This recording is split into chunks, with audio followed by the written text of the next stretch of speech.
A lot of work was done over there because it was cheaper and faster. And the casinos, the Brown Image, all the Latin lowriders, they used to go to my suegro's house, y ahí tenía la foundry, and we used to make the plaques for them, for all the car clubs. And I used to work for my suegro, so I used to do the men's work. You know, do the rebabiar las placas and stuff, like have them ready and chromed up. Yo crecí en la colonia de la Muerta, en Tijuana. Yo tenía como 16 años, yo creo, y ahí empecé a conocer lo que eran carros viejitos. Todos me encantaba, pero no los podía manejar. Yo no sabía manejar estándar. My husband at the time, we used to go to las playas de Tijuana y we used to cruise around, pero a certain point se ponía bien borracho. Y entonces yo me quedaba sentada esperando hasta que él se le pasara la borrachera porque yo no sabía manejar el carro. So un día dije, pues ¿cómo que me voy a quedar aquí todo el tiempo? Y van a pasar años y él va a estar borracho y yo esperando, ¿verdad?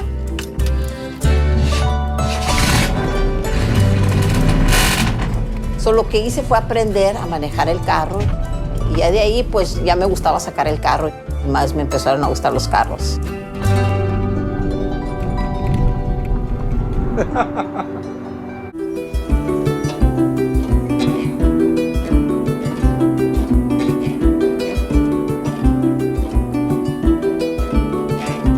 The culture of lowriding, is a part of the Mexican-American culture, the Chicano scene.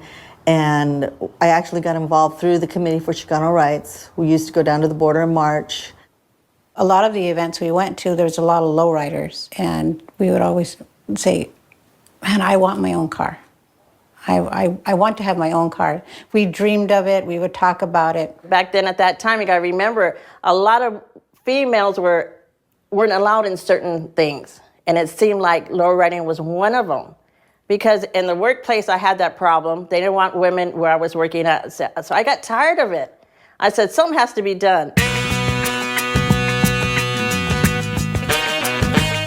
Ladies Pride was the first girls' car club in San Diego. The main problem we had was coming up with the name.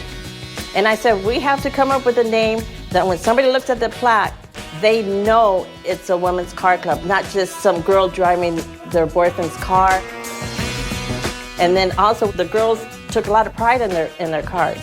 So we just put the two and two together, and then we came up with Ladies Pride. And it was a perfect name because obviously we were all ladies and we had our cars, and that became our pride and joy, which actually was the logo that I had on the back of my Monte Carlo. It started out black car, and then eventually it was like a black pearl color. Then I had a T-top put on, which was something that was real popular in the late 70s. What was really different and unique about it was that when you seen all of us roll up somewhere, everybody was anxious to see who's going to come out of that door. And then the expression on their faces when they see there was a woman. In fact, I remember several times, a lot of us, when we were parked or we stopped to eat or we were at an event and they would see our cars, some of the males that did not know us would come up to us and they would say, hey, is that your boyfriend's car? Is that your husband's car? And we would get a laugh out of it because, we were so proud of our cars. They would say, no, that's our car. We own it. We take care of it. And when we were called to do interviews, it's just an awesome feeling to know that, hey, I'm a part of this lowriding. And it gives me goosebumps at times to know that, hey, you know what, we did this and other people noticed it and we're part of the society that we grew up in, that we've seen our fathers, our brothers, and whoever do this. And it's just an awesome feeling to know that, hey, you know what, I'm a part of this lowriding. What we did by putting together this club and being members of this club would open the doors for lots of other women to do the same thing. I got involved in the Specials Car Club in 1979. All women, and we were more like sisters. It took us a little while to understand the dynamics of what a car club was, coming to recognize officers, but I think it really became a family. It was an extension of a family. And we were from different sides of town, There was no barriers of I'm from this, hood and you're from that hood and I can't associate with you. When we came together, we were as sisters. We were united as one. If you took one on, you took all of us on. Noni's mom was our second mom. All the girls would go over to Noni's house, and Noni's mom would be there. My mom, she was a traditional Mexican mom, but she accepted me being a lowrider, and she was always supportive of it, So that was a blessing to me. Because most of the time, there was a misunderstanding of why we wanted to do it. And they're thinking we were looking for the attention, but we really had a genuine respect and a love for the cars. Being women, they were a little bit harder on us. We had to maintain those cars and they had to look good. Like step it up a little bit more. We couldn't be sloppy.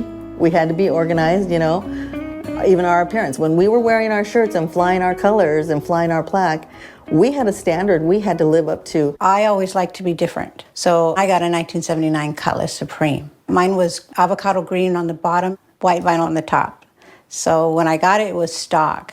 The car was stock. And my dad said, you know what, you got a great car. This is a beautiful car. 2 weeks later, I took it, we lowered it, pinstriped it. It was beautiful. Then my dad said, you ruined the car. But it was my very, very first car, and I was proud of it. Welcome, everybody. Tonight is Lowrider night, as all of you knew. I'd like to Even though I don't have a car, I still love to be around the cars. It's that pride in us. Our cars were washed, clean, polished. Everything was perfect.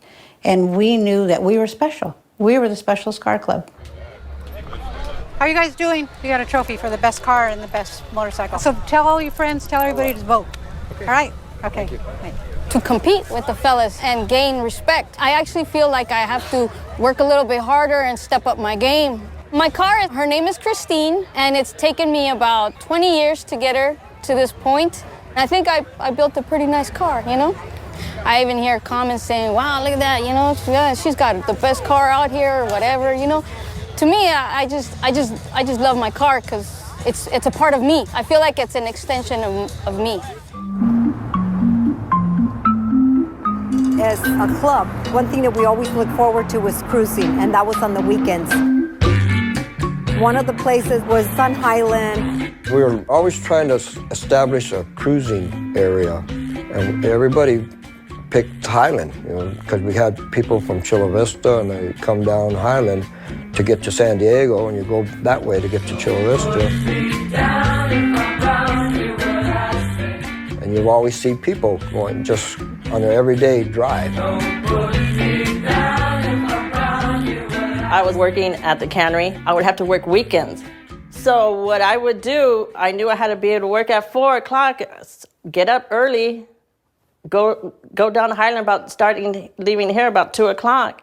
And everybody knows it doesn't take no 2 hours to get from here to Logan Heights. But it did for me because I would go on down Broadway, get onto Highland, cruise Highland, go through Shelltown, come down, and then to work. We would caravan down to Chicano Park. We would caravan all the way down to Highland Avenue. And it was just like going up and down. Didn't matter. We'd make sure we had gas. We had our snacks in our cars. My son always went with me in the back seat, and he loved being a part of that. For us, that was it. It was the roots of, that was the whole essence of being a lowrider, was cruising and showing off whatever new things you had done to your car.